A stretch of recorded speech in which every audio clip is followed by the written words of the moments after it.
Hey, my name's Cliff Self. My ID number is 904239778. And here are my partners. James Cannon, 904184859. And my other partner. Jack Irvin, 904-100-605. Now, James is going to tell you all a little bit about our energy breakdown while you watch our coffee being made. Here's the energy breakdown for our competition brew. For the roasting data, we had 120 grams of Ethiopian coffee roasted to a 778 setting for 0.24 kilowatt hours for the Ethiopian roast. For the Nicaraguan roast, roasted to a 777 setting, that had 0.18 kilowatt hours for a total amount of energy for roasting of 0.42 kilowatt hours. For the water, we heated 1,370 grams to 98 Celsius. We reported that took 2.7 kilowatt hours. However, we went back to the lab at an open lab and reheated the same mass of water and found it closer to be 0.13 kilowatt hours. Summing all the energies together, we reported that we used a total of 3.12 kilowatt hours. However, that total is actually closer to 0.55 kilowatt hours. And now here's Jack to talk about the TDS. The total dissolved solids ratio is a measurement of the amount of coffee grinds have been dissolved into the cup of coffee. For our brew, the TDS ratio was 1.74%.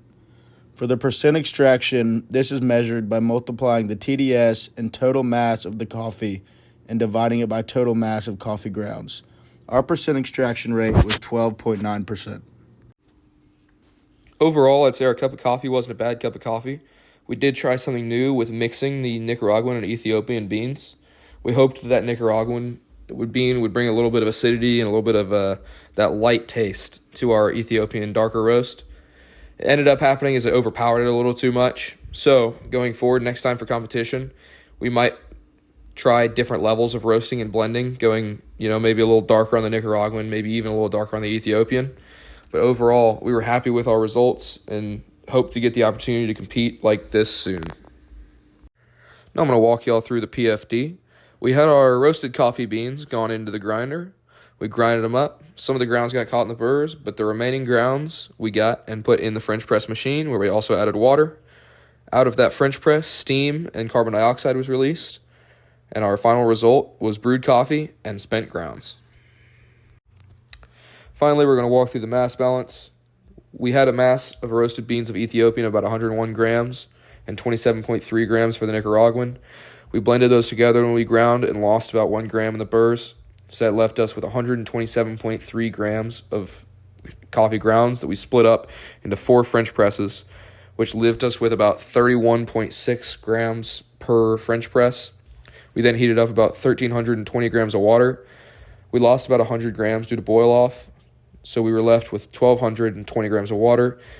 Of that 1,200 grams, we split it up into those 4 French presses at 300 each, giving us a brew ratio of 10. The remaining 20 grams of water we put into our kettle to preheat.